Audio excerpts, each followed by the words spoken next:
हैं। तब हनुमान जी कहते हैं सबसे कमजोर सैनिक वहाँ का मैं ही हूँ, इसीलिए आप चिंता मत करिए, रावण को हम संहार करेंगे।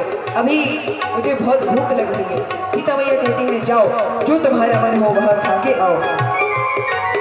यहाँ पे हनुमान जी महाराज आते हैं और प्रसाद ग्रहण कर रहे हैं। प्रसाद के रूप में वे कंदमूल खाने लगे।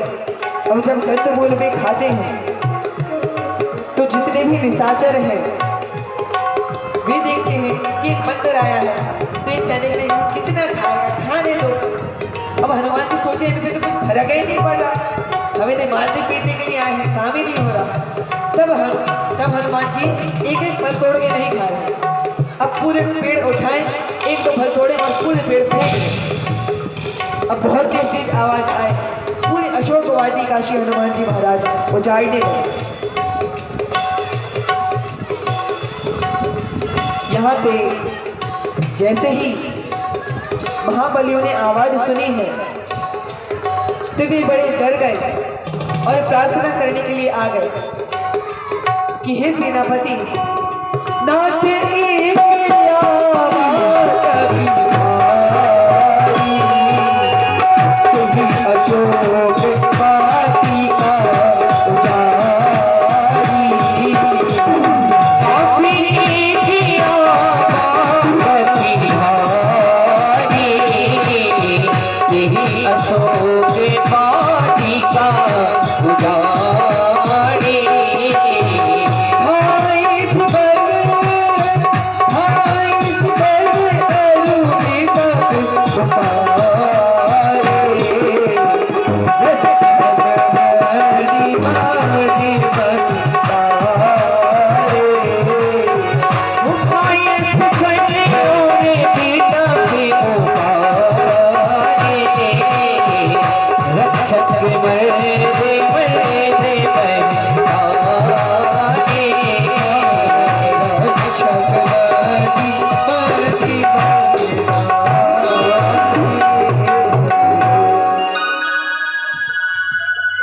यहाँ पे हनुमान जी महाराज ने आतंक मचाना चालू किया लंका में।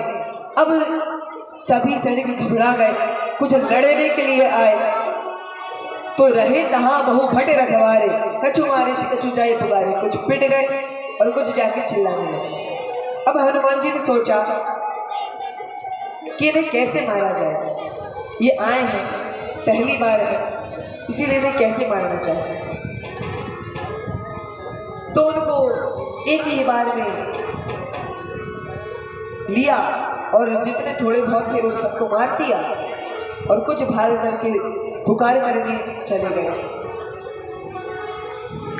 रावण महाराज एक वानर आया है और उसने पूरी अशोक वाटिका को उजाड़ दिया।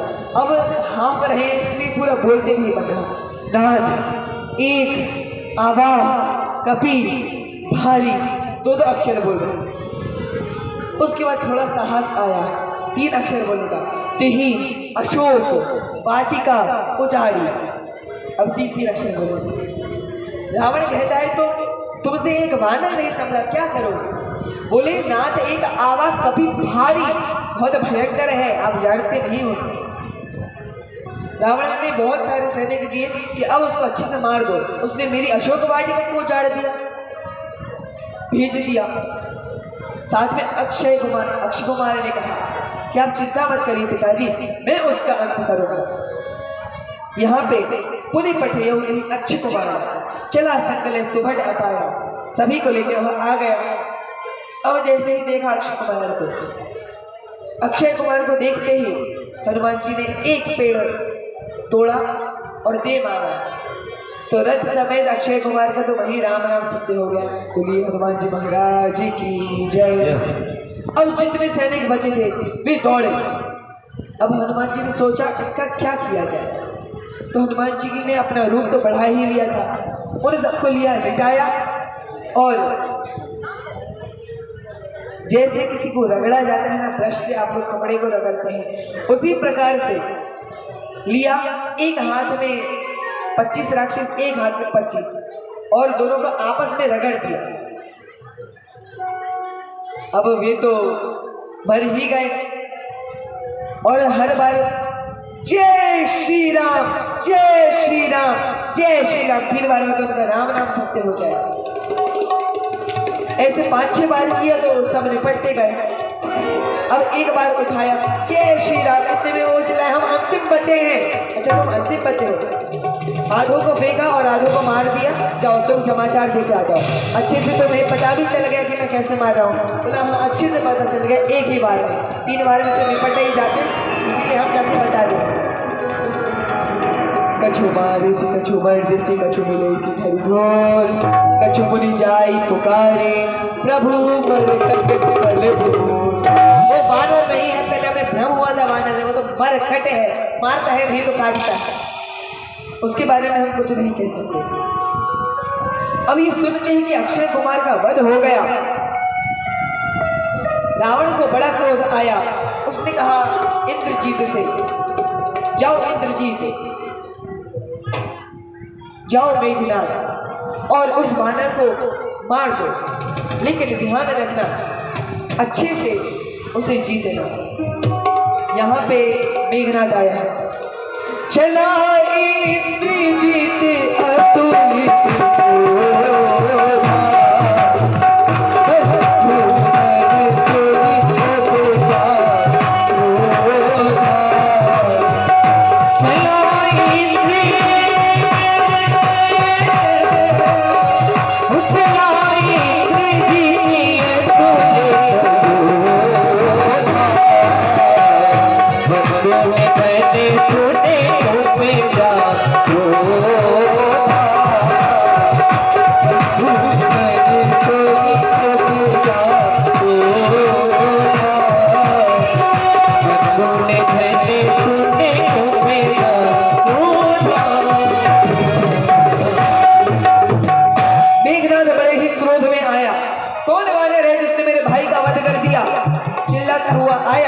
हनुमान जी ने देखा भोजन कर रहे थे, टका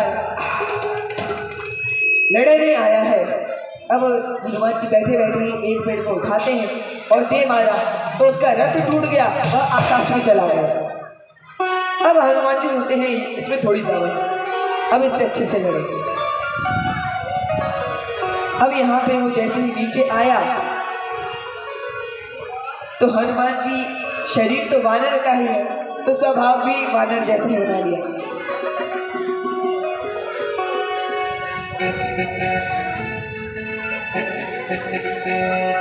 रहे महाभटिता की संगा, कही कहो कभी अरे गई निज अंगा। रहे महाभटिता की संगा, कही अरे गई निज अंगा।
यहाँ पे हनुमान जी खेल कर रहे हैं।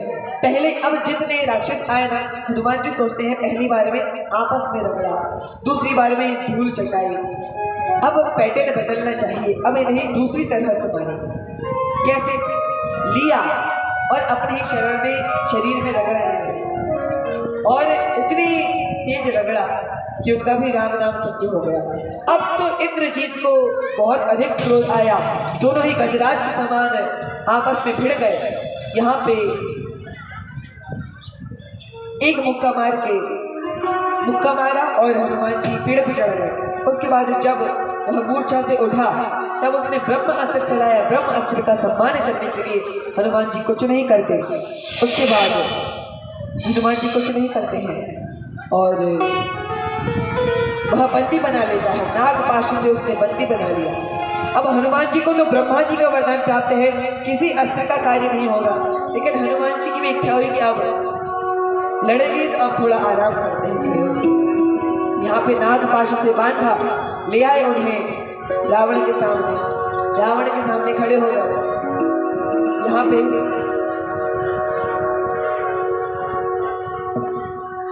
यहाँ पे रावण के सामने हनुमान जी खड़े हैं, उसे भी समझा रहे हैं कि हे दशानन, तुम राम जी की बात मान लो, इसी में तुम्हारा कल्याण है। ये बात सुनते ही उसको बड़ा क्रोध आ जाता है। वह कहता है, तू मुझे समझाएगा? मैं समझ गया। मृत्यु निकट आई खल तो ही लागी से अधम सिखावन मोही। मुझे सिखा रहा है, लगता है तेरा अंतिम काल आ गया। हनुमान जी कहते हैं, उल्टा हो ही कहा तुम्हारा, मेरा नहीं तेरा अंतिम काल आ गया। सुनते ही वह कहता है, इस वानर को मार डालो। विभीषण जी हाथ जोड़ लेते हैं कि महाराज, वानर दूत बन के आया है, इसको मारना नहीं चाहिए, इसीलिए कुछ और दंड दीजिए। हनुमान जी ने सोचा, अब इसने बोल दिया कहीं कि कुछ इनकी नाक कान काट दो, इसको बहन की याद आ गई तो हम नाक कान कटा के थोड़ी ना जाएंगे अपने प्रभु के पास।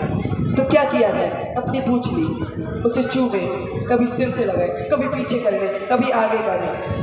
अब ये देखते ही रावण कहने लगा, जान गया कभी गई ममता पूछ पर, सब ही कहूं समझाई। सबको समझा कर कह रहा हूं, इसकी ममता पूछ पर ही है। अब हनुमान जी सोचे कि कहीं ये पूछ काटने का ना बोल दे, तब वे कहते, सरस्वती माता आप इसकी बुद्धि बदलिए। तब वह कहने लगा, तेल बोरी पट बांध पुनी पावक देहु लगाई। तेल और बोरी जितने कपड़े हैं सब लगाओ और तेल डाल करके इसकी पूछ को जला दो। अब जितने लंकावासी हैं वो रावण से भी आगे, उन्होंने सोचा हम कोई गरीब स्थान के थोड़ी ना है, हम लंका के हैं, तो हम तेल नहीं हम घी लगाएंगे पूछ में। अब घी लगाया, हनुमान जी की पूछ लंबी होती जा रही है, घी खत्म। वो आते हैं, महाराज घी खत्म हो गया। अरे मुर्गो, घी लगाने के लिए कहा किसने था? तेल लगाओ। पूरा तेल लग गया, तेल बोरी कपड़े सब कुछ खत्म हो गए और सब घरों से बराबर दान आया था कपड़ों का, तेल का। एक घर से नहीं आया। एक गरीब के इन सब कार्य में, नाम था विभीषण, उन्होंने हनुमान जी की पूछ जलाने के लिए कपड़े वगैरह कुछ नहीं दिए। तो हनुमान जी ने कहा कि जिसके घर से दान आता है उसको प्रसाद भी मिलना चाहिए, और जिसने दान ही नहीं दिया उसको प्रसाद क्या देना। इसीलिए पूछ में आग लगाई गई और लंका के एक एक महल में जाकर के वे आग लगा रहे हैं। जरई नगर भालो झपट लपट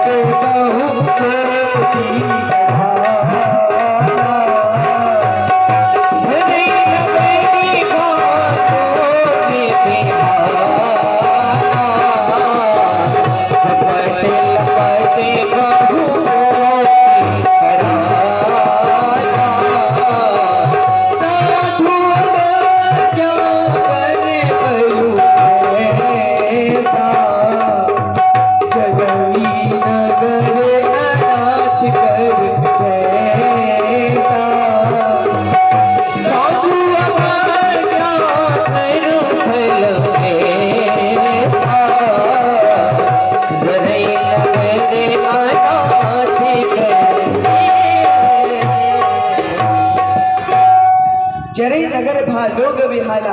पूरे नगर को हनुमान जी महाराज ने जलाया है। झपट लपट बहुकोटि कराला। और एक विभीषण जी के घर को बस नहीं जलाते हैं हनुमान जी, बाकी सब घरों को जला डाला है।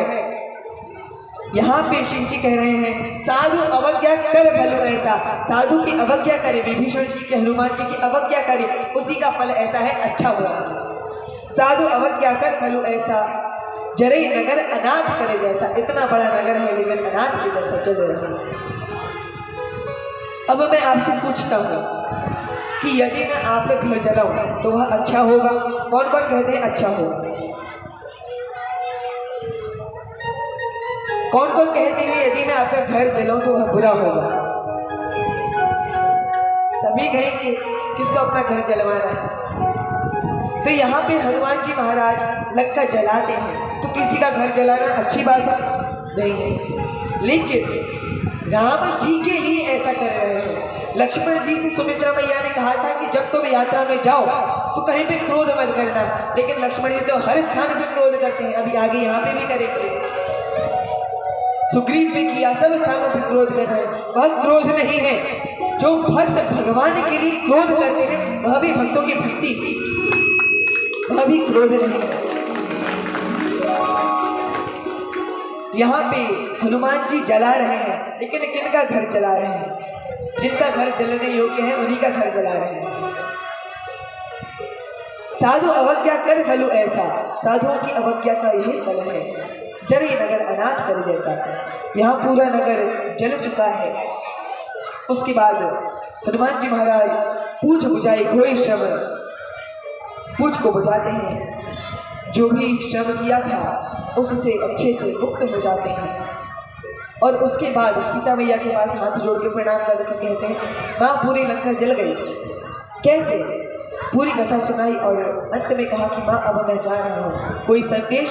राम जी ने मुझे मुद्रिका दी थी तो वही मुद्रिका मैंने आपको दी, तो उसी प्रकार से जिससे आपने मुझे पहचान लिया तो वैसे ही आप अपनी कोई निशानी दीजिए।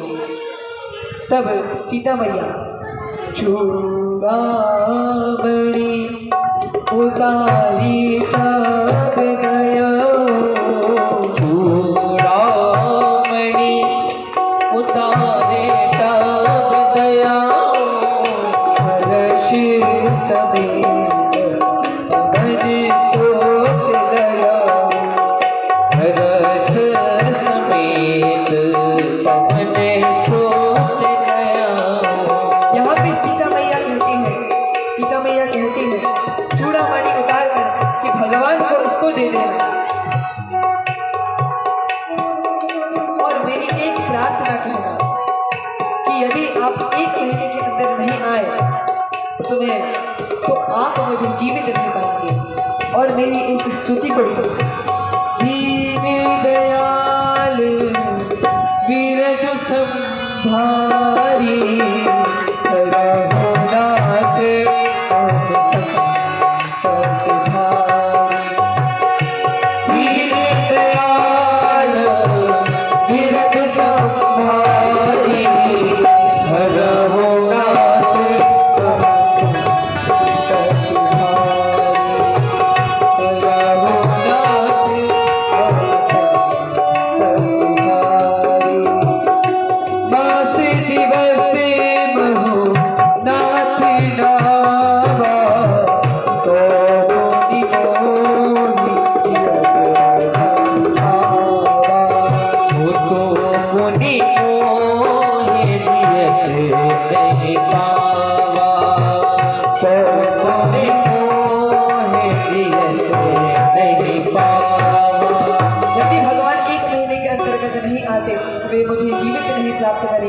यहाँ पे हनुमान जी महाराज सभी वानरों के साथ आते हैं। भगवान की स्तुति करी, भगवान को सब कुछ बताया। अब यहाँ भगवान समुद्र के तट पे आए हैं।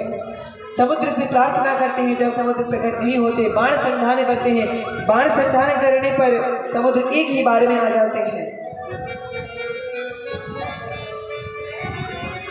यहाँ पे भगवान 3 दिन से तपस्या कर रहे थे, तब समुद्र प्रकट नहीं हुए और अभी एक ही बार में प्रकट हो गए। इसी बात को कहा जाता है लातों के भूत बातों से नहीं मानते। यहाँ पे समुद्र को डराया तो वे हाथ जोड़ करके प्रकट हो गए। भगवान से स्तुति करते हैं, भगवान से विनय करें कि आप बाण मत चलाइए, बाण इस दिशा में आप जो असुर लोग हैं उनका अंत करने के लिए चला दीजिए। भगवान ने वहाँ पे बाण चलाया है और समुद्र यहाँ पे कहते हैं कि ठीक है, मैं आपको बता दे रहा हूँ कि आपकी सेना में 2 सैनिक हैं, नल और नील। नाथ नील नल कपि दो भाई, नाथ नील नल कपि दो भाई, हरि काई ऋषि आशीष पाई, हरि काई ऋषि आशीष पाई, उनकी परस की गिरि धारे, उनकी परस की गिरि धारे, करी हरि जलधि प्रताप तुम्हारे, कहीं हम जलधि प्रताप तुम्हारे। आपकी सेना में नल और नील नाम के दो बानर हैं। उन्हें बचपन में ही एक संत का श्राप आपके लिए आशीर्वाद मिला था कि वे जिस भी पत्थर को स्पर्श करेंगे वह कभी भी नदी तालाब समुद्र कहीं पे भी डूबेगा नहीं, जल में डूबेगा नहीं। इसीलिए यह उपाय है। मिला तो इन्हें श्राप था, लेकिन आप लोगों के लिए वरदान है। यही समुद्र बनाएंगे, 5 दिन में सेतु बना है। रावण बड़ा आश्चर्यचकित है। मंदोदरी समझाती है, रावण का पुत्र भी समझाता है, वह किसी की बात नहीं मानता, मूर्ख असुरों की बात मानता है। उसके बाद यहाँ अंगद जी भी समझाने के लिए आए हैं। जब भगवान समुद्र पार आ गए हैं तब अंगद जी समझाने के लिए आते हैं, तब भी रावण नहीं मानता, उल्टा अंगद जी को समझाता है। अंगद जी ने अपना पांव जमाया, कहा कि यदि इसे आपके सैनिक उठा लेते हैं तो मैं एक ही बार में यहाँ से चला जाऊंगा, लेकिन वे नहीं उठा पाते। और अंत में जब रावण आया तो वे प्रार्थना करके कहते हैं कि अरे मूर्ख, तू मेरे चरणों में क्या गिरता है? यदि तू प्रभु के चरणों में गिरता तो आज तेरा कल्याण हो चुका होता। उसके बाद यहाँ युद्ध प्रारंभ हुआ है। पहले ही दिन में रावण की आधी सेना समाप्त। दूसरे दिन में लक्ष्मण जी को शक्ति लगी है। दूसरे दिन में लक्ष्मण जी को शक्ति लगी है। और उस दिन हनुमान जी महाराज संजीवनी लेकर के आते हैं, संजीवनी लाए हैं। लक्ष्मण जी को शक्ति लगी है। श्री रामचंद्र भगवान रो रहे हैं कि हे लक्ष्मण, तुम कुछ बोलो, तुम उठो, तुम्हें शक्ति लगी है, लेकिन अपने भाई के लिए उठो। बूटी लेने चले हैं